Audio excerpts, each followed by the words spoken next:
Nous allons maintenant non plus parler de la faute des civilisations, mais de la civilisation contre les civilisations, avec mon collègue Henri Laurence, qui est donc professeur ici au Collège de France depuis 2003, sur la chaire Histoire contemporaine du monde arabe. Et Henri Laurence est arrivé au collège après avoir enseigné à la Sorbonne et à l'INALCO. Il a également été directeur scientifique de l'Institut français du Proche-Orient. Et au sein d'une abondante bibliographie, j'épinglerai les 4 tomes de ces orientales, réunis donc en une seule édition en 2019 aux éditions du CNRS. Et je le remercie d'avance de nous éclairer sur justement la problématique qu'on posait à l'issue de l'intervention de Céline Spector, à savoir le rapport entre le singulier et le pluriel quand on parle de civilisation. Merci Henri. Merci. En fait, j'aurais dû appeler mon texte « De la civilisation aux civilisations » plutôt que « contre les civilisations ». Mais c'est quand on passe à l'écrit qu'on se rend compte de ce que l'on fait.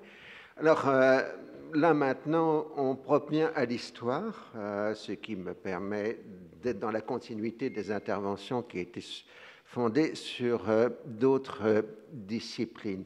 Alors, la première partie de mon exposé sera condensée parce que d'une part ça recoupe l'exposé de Madame Spector et d'autre part, comme j'ai fait trop long comme d'habitude, je suis obligé de résumer au moins pour la première partie.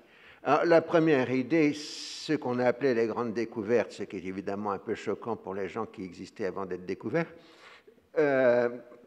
c'est qu'il y a une nouveauté dans l'histoire, donc disons au XVIe siècle, c'est l'invention, l'apparition des empires ultramarins, ce qui donne à l'Europe une connaissance de ce qui n'est plus son environnement immédiat, le monde de l'islam, mais d'autres environnements américains, asiatiques. On va en Inde, on va en Chine, on va au Japon, etc.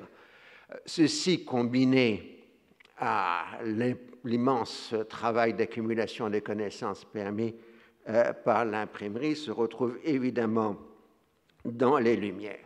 Alors, si on prend la typologie, disons, des gens au début du XVIIIe siècle, on voit que l'espèce humaine, l'humanité, est divisée d'abord en une tripartition qui a déjà été indiquée, enfin une bipartition qui a été indiquée ce matin, mais en fait c'est une tripartition.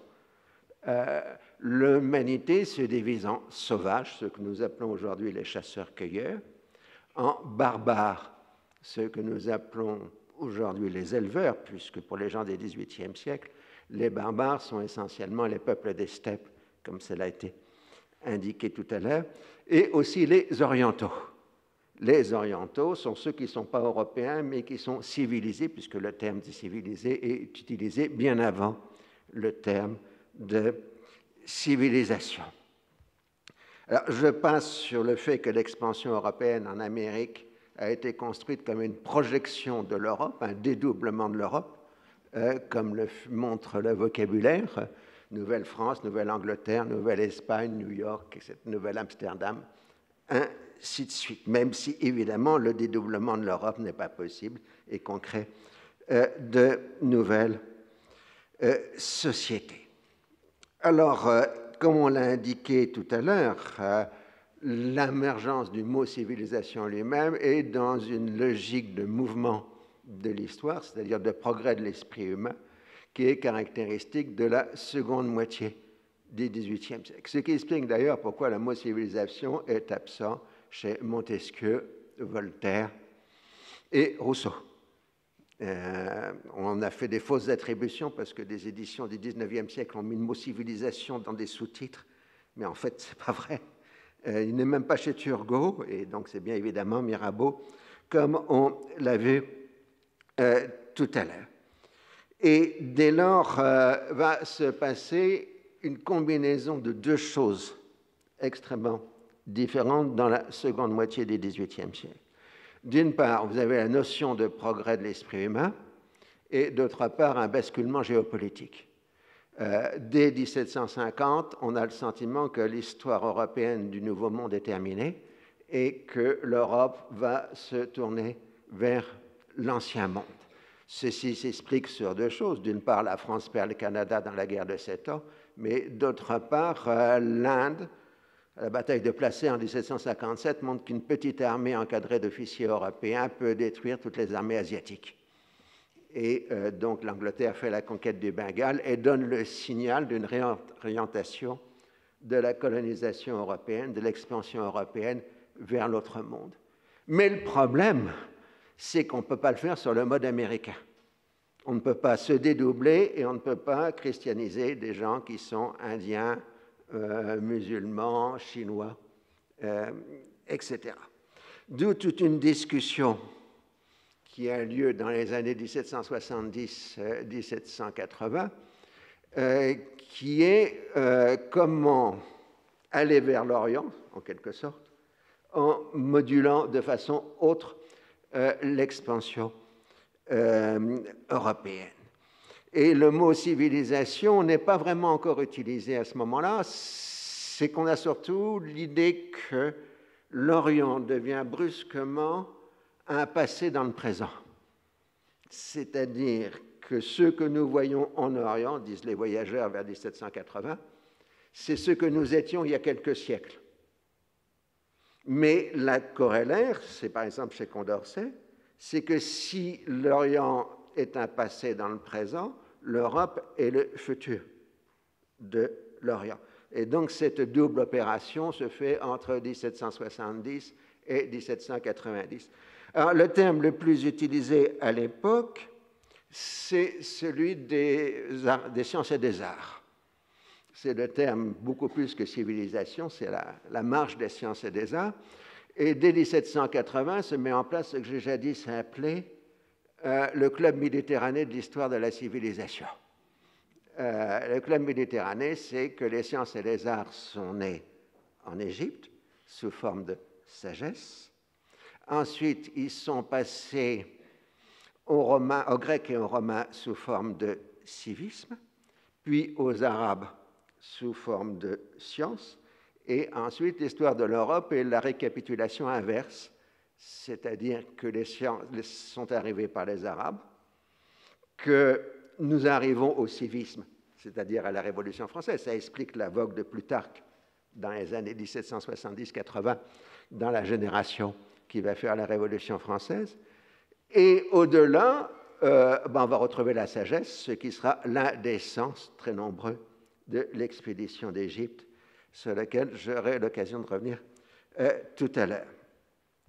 Alors, le résultat, c'est qu'il y a une nouvelle idée coloniale que l'on perçoit déjà dans le livre de Raynal sur l'histoire philosophique et politique des établissements du commerce des Européens dans les deux Indes, où déjà le transfert de l'ancien monde du nouveau monde vers l'ancien monde est opéré. Et surtout, chez Raynal apparaît à deux endroits, mais c'est aussi un discours général, l'idée de libération des peuples. La première idée de libération des peuples, c'est libérer les Indiens des Anglais.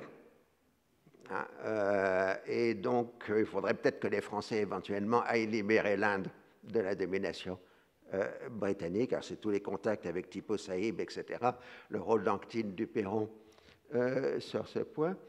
Et puis, l'autre idée, c'est qu'il faudrait qu'on libère les Maghrébins de leur pouvoir maghrébin pour les civiliser, le terme pas encore utilisé. Et en plus, ils seront reconnaissants qu'on les libère de leur domination insupportable. Et ça, c'est donc chez Raynal Diderot, puisque c'est un écrit à deux mains. Alors, on passe à l'entrée en politique de l'idée de civilisation sous la Révolution française. Mais le mot clé de la Révolution française n'est pas encore civilisation, c'est régénération. Et vous avez sur cette gravure la fontaine de la régénération qui a été installée à la place de la Bastille. Et la régénération est représentée par un symbole égyptien, la déesse Isis. Et donc, c'est la célébration du 20 août 1793 que vous voyez sur cette gravure. Et le mot-clé essentiel de la Révolution française, de 1789 à 1795 à peu près, c'est régénération. Ensuite, le mot s'efface progressivement du discours révolutionnaire français. Alors j'ai posé la question à Clément Martin, qu'est-ce qu'il en pensait, pourquoi le mot s'effaçait. Il m'a dit pas tout simplement parce que le programme est en train d'être réalisé. Et donc on n'a plus besoin de le dire parce qu'on est passé aux actes. Et en tout cas, à partir de 1795, sur ce qu'on appelle plus ou moins à tort les thermidoriens, l'idée est que la Révolution française devient universelle. Et elle devient universelle d'abord en Europe sous la forme des républiques sœurs, italienne, hollandaise, la République batave, la République... Et puis ensuite, sous la forme de l'expédition d'Égypte.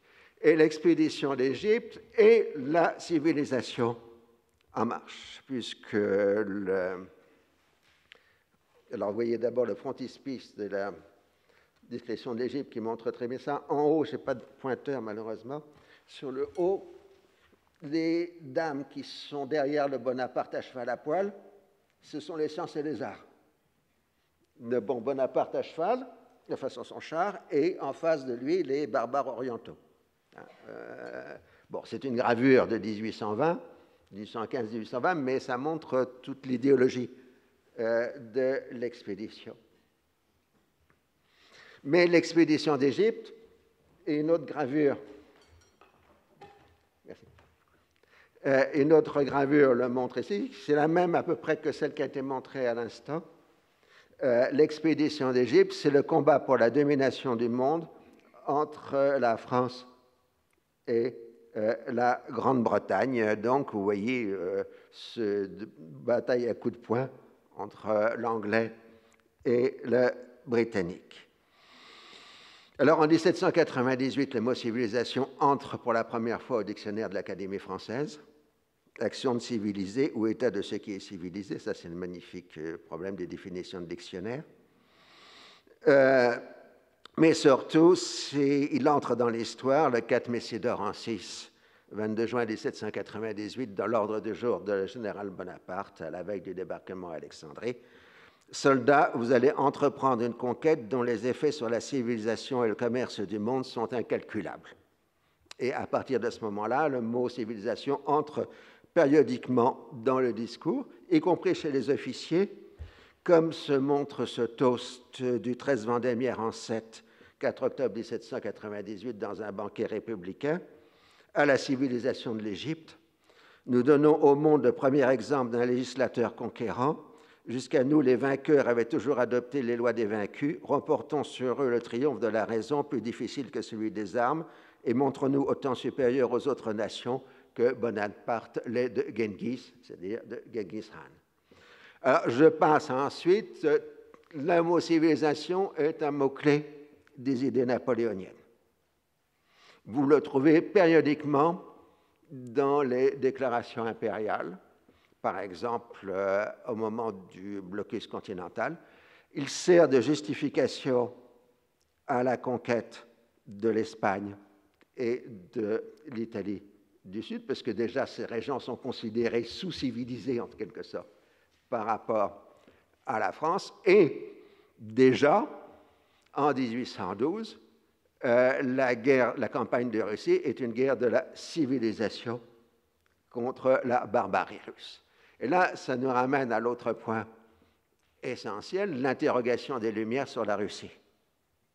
Je n'apprends rien à certains ici, évidemment. Voltaire fait de Pierre le grand héros civilisateur, sans le mot évidemment, tandis que Rousseau dit que ce qu'ils ont fait, c'est un plaquage et que la Russie est en train de perdre en quelque sorte son âme et sa personnalité.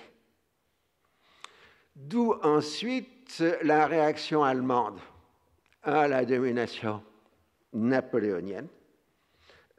Réaction allemande qui va être un discours contre la civilisation, puisque la civilisation, c'est la France, en quelque sorte. Alors, c'est Madame de Staël qui, dès 1810, dans De l'Allemagne, énonce à la France ce qui est en train de se produire en Allemagne. C'est un livre extraordinaire de l'Allemagne qu'il faut absolument relire parce que c'est tellement riche ce livre. Et elle montre très bien que la réaction à l'universalisme français et à la pensée de Lumière se trouve exprimée par l'affirmation que l'activité humaine en général et l'art en particulier se comprennent comme expression d'une personnalité individuelle qui elle-même trouve sa place dans une personnalité collective. Cela conduit à l'universalisation du relativisme. Chaque personnalité collective a son propre développement. On se trouve ici aux origines du populisme, pris dans le sens de l'exaltation du peuple, surtout paysan, qui a conservé l'authenticité par rapport à la corruption des élites, surtout urbaines, qui ont adopté des mœurs étrangères dites civilisées. Le mot allemand de culture est d'abord un emprunt au français dans la seconde moitié du XVIIIe siècle. Il est alors largement synonyme de civilisation. Néanmoins, il va tendre à définir la spécificité de chaque personnalité collective, ce qui va différencier la culture de la civilisation, si on compte qu'il existe encore aujourd'hui des centaines de définitions du mot culture et du mot civilisation. C'est que la culture est un essentialisme qui retourne vers le passé, tandis que la civilisation est orientée vers l'avenir, enfin le processus des civilisations est orienté vers l'avenir, une amélioration constante de la société. Alors évidemment, il existe des tas d'autres définitions du terme, mais je pense que la distinction culture-civilisation vient dans la flèche temporelle qui est utilisée.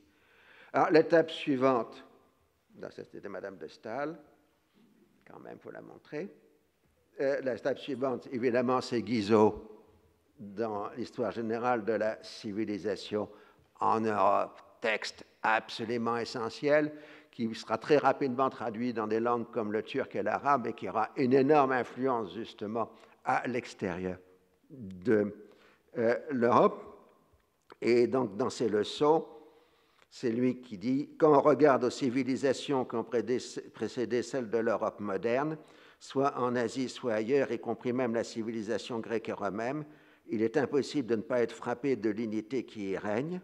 Elles paraissent émaner d'un seul fait, d'une seule idée. On dirait que la société a appartenu à un principe unique qui l'a dominé et en a déterminé les institutions, les mœurs, les croyances, en un mot, tous les développements. » Il y a la civilisation européenne qui est définie par la dynamique du changement et les civilisations non européennes par une essence statique. Alors, c'est là où on passe progressivement entre 1815 et 1840 de la civilisation au singulier aux civilisations au pluriel. Alors, on peut chercher en faisant différents sondages. Le plus simple, c'est d'aller voir chez nos amis les orientalistes, c'est-à-dire chez Jules Moll, qui donne une synthèse annuelle des travaux orientalistes dans le monde à la Société asiatique de Paris, à partir de 1840. Donc en 1840, il utilise les foyers de civilisation des grandes nations que sont les Arabes, les Persans, les Indiens, les Chinois. Les autres peuples orientaux leur ont emprunté leurs idées. En 1842-43, Jules Moll évoque la civilisation arabe et la civilisation chinoise. Il parle des écoles anglaises aux abords de la Chine où on enseigne aux jeunes Chinois les lettres chinoises selon la méthode de leur pays et les lettres anglaises selon les méthodes européennes. L'on forme naturellement de cette manière une classe d'hommes qui sont naturellement destinés à servir d'intermédiaires entre deux civilisations. Donc le passage au pluriel, il est clair, il est net, c'est aux alentours de 1840. Et de l'usage des orientalistes, ça va ensuite se généraliser au discours suivant. Alors, il faut dire que l'expansion européenne est aussi une expansion culturelle. D'abord, l'archéologie. Au XIXe siècle, tous les 20 ans, on découvre une civilisation ancienne. Champollion, les années 1820, c'est le déchiffrement des hiéroglyphes qui met fin à la sagesse des Égyptiens antiques. 1840, déchiffrement du cunéiforme. 1860, découverte des Hittites, des Cimériens, des Minoéens, etc. Du coup, des millénaires d'histoire qui étaient jusque-là inconnus ou à peine soupçonnés deviennent fréquents. D'où la notion de civilisation ancienne, qui est le titre d'un grand nombre d'ouvrages de la seconde moitié du XIXe siècle. Alors, cela dit, il y a un autre problème qui se pose, c'est qu'après le parcours méditerranéen, on a le parcours arien. Alors, c'est né de la découverte de la parenté des langues indo-européennes entre elles à la fin du XVIIIe siècle, repris ensuite par les universités allemandes qui supposent l'existence d'un peuple qui s'était étendu de l'Inde à l'Europe, et tout simplement les Allemands l'ont appelé les Indo-Germains, et du coup les Français n'étaient pas contents que ce soit indo-germanique, donc ils les ont appelés Indo-Européens ou Ariens, mais pour pas que ce soit germanique, justement. Alors, je passe sur la complexité de la naissance des théories raciales au XIXe siècle, mais il faut faire une distinction fondamentale que l'on fait rarement, c'est que les orientalistes définissent des races en fonction de critères linguistiques et non pas de critères biologiques. Et que ce ne sera que dans la seconde moitié, voire le dernier tiers du XIXe siècle, qu'on basculera vers une anthropologie physiologique avec la craniologie, Broca, etc. Donc les distinctions entre européens, ariens d'un côté et sémites de l'autre sont des distinctions linguistiques, la langue contenant un univers et donc potentiellement toute la culture de toute une civilisation ou de tout un monde en soi. C'est le discours de Renan dans ces lieux. Alors, en même temps, civilisation se double d'un terme supplémentaire qui est civilisation moderne. La civilisation moderne, c'est positif parce que c'est la liberté de penser, c'est le progrès économique, c'est le progrès social, c'est l'hygiène, mais c'est aussi la stéréotypie, la vulgarité, etc. Le mot modernité apparaît en français en 1833 chez Chateaubriand. La vulgarité, la modernité de la douane et du passeport contrastaient avec l'orage, la porte gothique, le son du corps et les bruits du torrent. Donc, vous voyez là l'opposition, la définition de la modernité comme étant la vulgarité moderne et l'administratif. Alors, ça explique pourquoi le pape de Rome condamne dans le syllabus la civilisation moderne, qui est le libéralisme.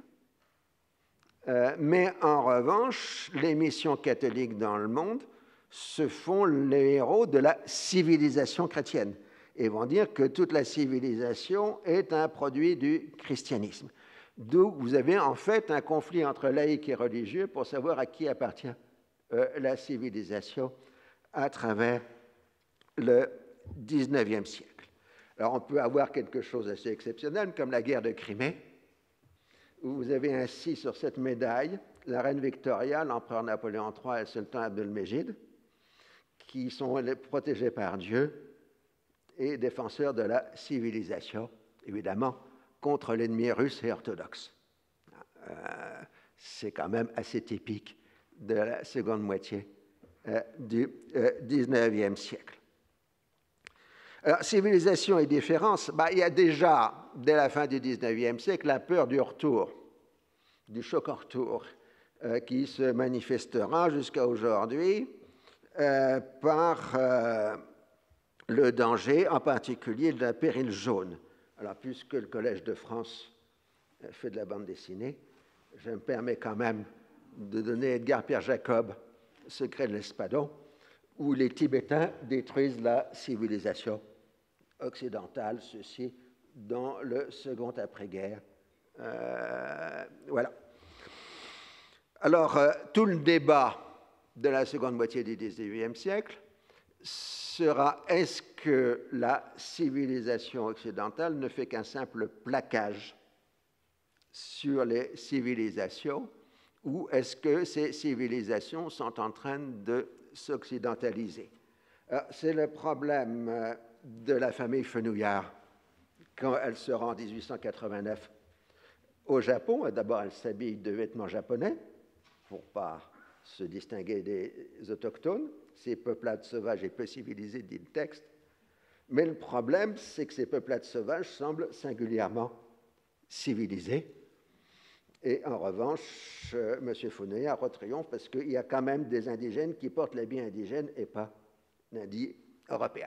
Alors, ce passage tout à fait caractéristique de la famille Fenouillard est en fait tout le problème du regard des Européens par rapport à des sociétés qui sont de facto en train de s'occidentaliser dans la seconde moitié du XIXe siècle.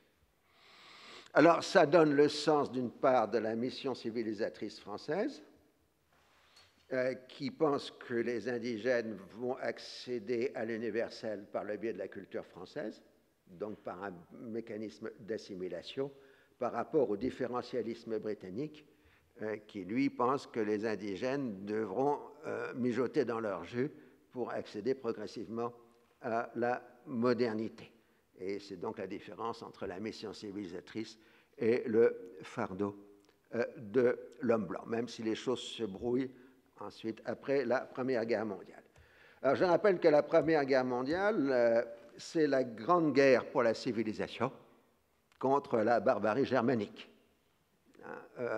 Comme le montrent ces médailles. On peut citer ici notre ami Bergson, qui est là en 1914, il faut que je retrouve la citation, voilà. À l'Académie des sciences morales et politiques, donc Bergson, la civilisation avait déjà connu sur tel ou tel de ses points des retours offensifs de la barbarie, mais c'est la première fois que toutes les puissances du mal se dressent ensemble coalisées pour lui donner assaut. Ça, c'est l'Allemagne. Et donc, c'est tout le discours. Et les Allemands sont justement traumatisés parce qu'on les renvoie à la barbarie. Et c'est un des mécanismes du traumatisme allemand de la Première Guerre mondiale et au-delà. Vous savez tous, évidemment, que la Première Guerre mondiale a engendré un discours sur les civilisations. Valéry, évidemment, Spengler, et un peu plus tard, Toynbee, dans Study of History, qui fait une véritable anatomie comparée des civilisations. Mais en même temps, ces civilisations qui étaient réservées aux Orientaux sont maintenant élargies aux catégories qu'on définissait jadis comme sauvages. Donc, par exemple, on parle de civilisation négro-africaine dans l'entre-deux-guerres. On parlera de philosophie bantoue, etc. Alors, je galope toujours, vous m'excuserez, mais vous comprendrez qu'après 1945, la notion de civilisation est d'abord en crise et on va mettre à la place développement, terme qui est apparu au début du XXe siècle, mais qui ne s'impose là. Donc, on n'aura plus peuple civilisé et non civilisé, on aura peuple développé et peuple sous-développé. On n'aura plus civilisation, mais on aura développement. L'enjeu, donc, c'est le tiers-monde, qui est en quelque sorte l'ancien domaine oriental et sauvage, plus l'Amérique latine, dont on ne sait jamais s'ils ont été civilisés ou pas, mais ça, c'est un autre problème. Alors, Braudel était intéressé par l'idée de civilisation, qu'il définissait avant tout comme une structure de longue durée qu'il pouvait opposer à l'anthropologie structurale. Il lui donne plusieurs grands traits spécifiques, une étendue géographique, une continuité historique, une vision du monde en évolution lente ou rapide, qui fait qu'une époque historique, aujourd'hui on dirait un chronogramme, est en soi une civilisation, la civilisation de la Renaissance, la civilisation de l'Europe classique, enfin pour des livres bien connus. C'est ce qui persiste, la civilisation, c'est ce qui persiste à vivre tout en acceptant de changer. C'est une personnalité collective, un personnage historique. Alors, ce qu'il faut admettre aujourd'hui, c'est que les civilisations impériales ont accepté le terme. et même le défendre de bec et ongle. Aujourd'hui, le discours de la Chine, de l'Inde, du Japon, surtout de la Chine et de l'Inde, c'est un discours, nous avons notre civilisation, nous avons nos valeurs, nous sommes différents de l'Occident, et les droits de l'homme, ça ne concerne que les Européens ou les Occidentaux, ça ne nous concerne pas. Donc il faut bien considérer que c'est un terme qui a été largement réinvesti, y compris sous forme d'essentialisme, par les courants politiques contemporains des domaines civilisation. Alors, je dirais en conclusion qu'il n'en reste pas moins que si les civilisations sont des structures de longue durée, elles conservent la mémoire de la douleur infligée par la civilisation. Aujourd'hui, l'Asie la vit plutôt sur le mode de la revanche. Quand Mittal achète la sidérurgie européenne, c'est une revanche. Le monde musulman le vit sur le monde du ressentiment, très largement. L'islamisme, c'est une forme formidable, enfin formidable au sens terrifiante, de ressentiment. Et l'Afrique le ressent comme une humiliation qui est largement quotidienne. Ce petit tableau vient du Musée des Arts de Johannesburg et dit tout de ce rapport sur civilisation. Je vous remercie.